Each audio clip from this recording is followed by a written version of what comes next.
Sasa na mimi leo nimepata bahati. Bahati niliyopata wakati nakuja huku, kuna mwanangu mmoja akasema, mama leo huniachi. Kwa hiyo na yeye nimekuja naye. Hebu njoo Sylvia.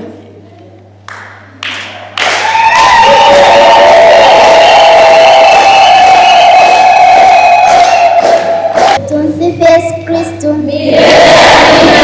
Kwa majina naitwa Sylvia Mchimbi. Nimekuja na mama, naomba kutoa 20,000.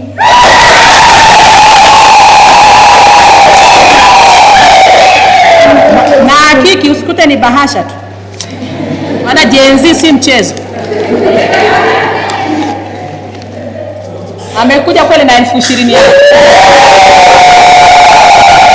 Sasa nikianza kumuuliza ulipata wapi, nitakuwa natenda dhambi. Yeye anakuwa na huyu ana tabia kudunuliza hela zake. Akija mgeni labda amempa 10,000 anaificha. Akija mwingine anaificha.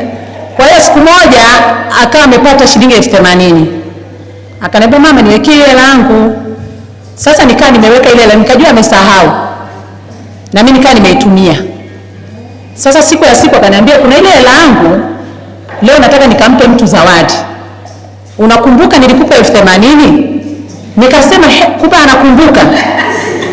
Sasa wakati leo anamwambia mimi naenda kwenye harambee huko kanisani, akaniambia na mimi na hela yangu nitatoa 20,000 katika zile hela zangu.